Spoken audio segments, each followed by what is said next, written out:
देश की आन बान है हिंदी, पूरे भारत की शान है हिंदी, कोई इसको मिटा नहीं सकता, पूरा हिंदुस्तान है हिंदी, पूरा हिंदुस्तान है हिंदी।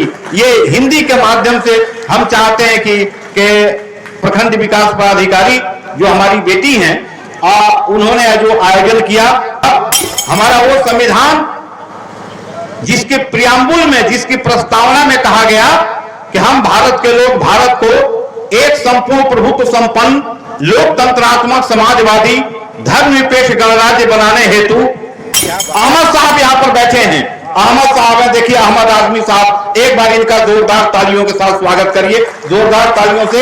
ये डॉक्टर धर्म प्रकाश मिश्र जी हैं, डॉक्टर धर्म प्रकाश मिश्र जी बनारस में वो काशी विद्यापीठ में ये प्रोफेसर हैं, एक बार इनका भी स्वागत करिए, सम्मान करिए।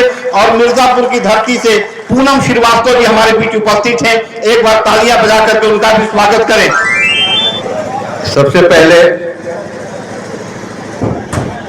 गढ़हनी प्रखंड में आयोजित इस हिंदी पखवाड़ा समारोह के अवसर पर हम आप सभी का स्वागत करते हैं, सम्मान करते हैं। आप समझ लें कि 85 से 90 तक मैं लेक्चरर के रूप में, मैंने पॉलिटिकल साइंस के लेक्चरर के रूप में मैंने काम किया 85 से 90। 91 से आकाशवाणी की सेवा में, केंद्रीय सेवा में मैं रहा। 2022 में मैं सेवानिवृत्त हुआ। कविता शायरी से शुरू से संबंध रहा। एक किताब भी मैंने लिखी, अकीदत के फूल, ना तो मनकबत का शेरी मजमुआ है, अकीदत के फूल मेरी एक किताब आई उर्दू एकेडमी के माध्यम से। जब मैं उर्दू एकेडमी का एक मेंबर था, जो महामहिम राज्यपाल के हस्ताक्षर से जो मेंबर बनाए जाते हैं, घोषित किए जाते हैं, उसमें एक मैं सदस्य हुआ। मेंबर के रूप में मशावरती बोर्ड में हमने काम किया और आकाशवाणी सेवा में रहते हुए।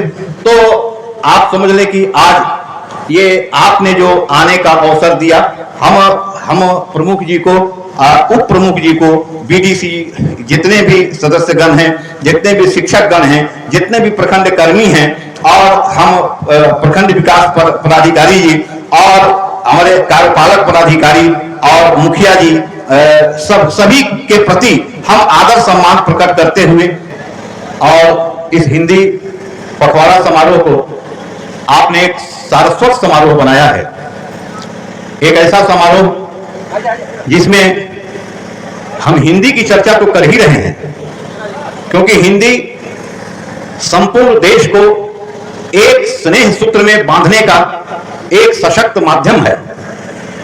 हिंदी हमारे मान सम्मान, हमारी अस्मिता, देश की गरिमा गौरव आदि आदि का प्रतीक है। हिंदी जिसे 14 सितंबर 1949 को संविधान सभा ने राजभाषा के रूप में अंगीकृत किया। हमारा वो संविधान जो 395 अनुच्छेद 9 अनुसूचियां और 22 भाग का संविधान 26 नवंबर 1949 को अंगीकृत हुआ, 26 जनवरी 1950 को लागू हुआ। हमारा वो संविधान जो 2 वर्ष 11 माह 18 दिन में बनकर के तैयार हुआ। हमारा वो संविधान जिसके प्रियम्बुल में, जिसकी प्रस्तावना में कहा गया कि हम भारत के लोग भारत को एक संपूर्ण प्रभुत्व संपन्न लोकतंत्रात्मक समाजवादी धर्मनिरपेक्ष गणराज्य बनाने हेतु, हमारा वो संविधान जो 22 भागों का संविधान, लेकिन 17वें भाग में रख दीजिए, अब छोड़ लीजिए, 17वें भाग में हिंदी की चर्चा हुई। और वो संविधान जब 14 सितंबर 1949 को हमने हिंदी को राजभाषा के रूप में भारतीय संविधान के 343 अनुच्छेद, यानी 343 से लेकर के 351 तक के अनुच्छेदों में एक तरह से संवैधानिक मर्तबा हमने दिया हिंदी के संदर्भ में।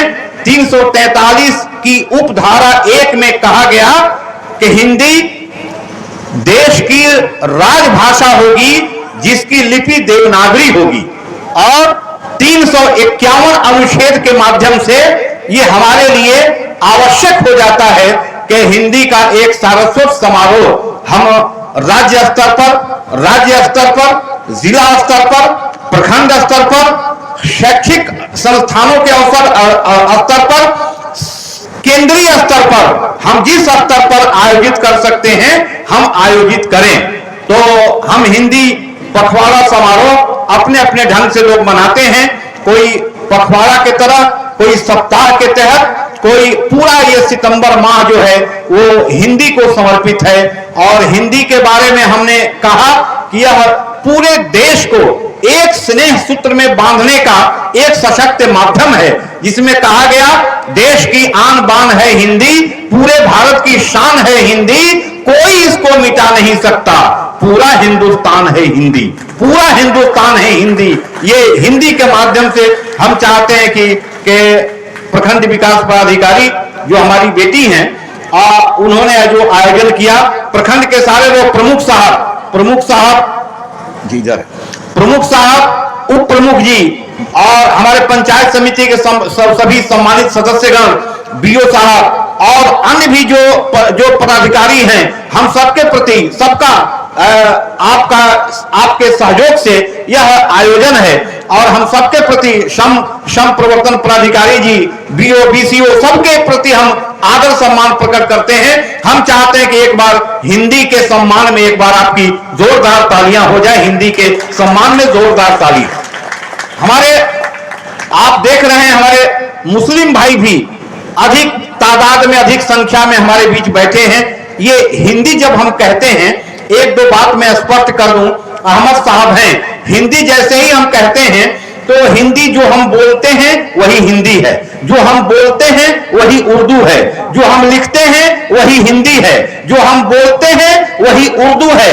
उर्दू भी इसी देश में पैदा हुई, इसी देश में परवरिश पाई, इसी देश में पली बढ़ी, रची बसी और इसी देश में बढ़ी। आप जो है आज हिंदी और उर्दू दोनों बहना है और दोनों को साथ साथ मिलकर के बहना है। ये संकल्प, दोनों बहना है और दोनों को साथ साथ मिलकर के बहना है, ताकि हमारे देश का जो एक मुश्तरका तहजीब, कंपोजिट कल्चर, फिरका वाराना हम आहंगी, एक समन्वयवाद, एक सामंजस्यवाद, एक आप समझ लें हमारा देश क्या है। आप देश को देखेंगे, देश भारत जिसका मुकुट हिमधवल हिमालय है, जिसकी ग्रीवा में गंगा ब्रह्मपुत्र जैसी नदियों की हीरा खार। अहमद साहब यहाँ पर बैठे हैं, अहमद साहब है, देखिए अहमद आजमी साहब, एक बार इनका जोरदार तालियों के साथ स्वागत करिए, जोरदार तालियों से। ये डॉक्टर धर्म प्रकाश मिश्र जी हैं, डॉक्टर धर्म प्रकाश मिश्र जी बनारस में वो काशी विद्यापीठ में ये प्रोफेसर हैं, एक बार इनका भी स्वागत करिए, सम्मान करिए। और मिर्जापुर की धरती से पूनम श्रीवास्तव जी हमारे बीच उपस्थित हैं, एक बार तालियां बजा करके उनका भी स्वागत करें। मैं ये कह रहा था कि भारत जिसका मुकुट हिमधवल हिमालय है, जिसकी ग्रीवा में गंगा ब्रह्मपुत्र जैसी नदियों की हीरा खार है, जिसके तटीय प्रदेश में कृष्णा, कावेरी, नर्मदा, ताप्ती नदियों की मणिमालाएं हैं, जिसके चरणों को हिंद महासागर अपने फेनिल लहरों की अनगिनत हाथों से न जाने कब से पखार रहा है, जहां आधे दर्जन ऋतुएं बारी बारी से आकर अपनी प्राकृतिक सुषमा को लुटा जाती है, वह देश धन्य है, पूज्य है, स्तुत्य है, वंदनीय है, नमनीय है, पूजनीय है। तब कहता हूं कि किसी के दिल में जैसे आखिरी अरमान सोया है, किसी के दिल में जैसे आखिरी अरमान सोया है, किसी हाफिज के दिल में जिस तरह कुरान सोया है, ये तुलबत है शहीदे कौम की, ताजीम लाजिम है कि मेरे साथ मेरे दिल में हिंदुस्तान सोया है। ये हमारा हिंदुस्तान है, मुश्तरका तहजीब का हिंदुस्तान। हिंदी पखवाड़ा हम मना रहे हैं, यही तो हिंदुस्तान है हमारे, जहां हिंदू मुस्लिम सभी भाई, सभी आयु वर्ग के लोग, सभी कर्मचारी अधिकारी, सभी मिलकर के, सभी जाति धर्म के लोग एक साथ मिलकर के आप समझिए जो मना रहे हैं। आज सचमुच आपने ये परिचय दिया कि ये हिंदुस्तान है, आपने परिचय दिया कि हिंदुस्तान है, हिंदुस्तान है, आपने परिचय दिया कि ये हिंदुस्तान है और हिंदुस्तान केवल एक मुल्क नहीं है, हिंदुस्तान केवल एक देश नहीं है, हिंदुस्तान केवल एक कंट्री नहीं है, हिंदुस्तान एक तहजीब है, हिंदुस्तान एक तमद्दुन है, हिंदुस्तान एक सभ्यता है, हिंदुस्तान एक संस्कृति है। हिंदुस्तान क्या है? हिंदुस्तान की परिभाषा आपके बीच छोड़ता हूं और पसंद आए तो आप तालियों से समर्थन करिएगा कि हिंदुस्तान क्या है। राम सिंह शेर खान कहते हैं, राम सिंह शेर खान कहते हैं, दो बदन एक जान कहते हैं। हम जो बैठे हैं आज मिलजुल कर, इसको हिंदुस्तान कहते हैं। राम सिंह शेर खान कहते हैं, दो बदन एक जान कहते हैं। हम जो बैठे हैं आज मिलजुल कर, इसको हिंदुस्तान कहते हैं।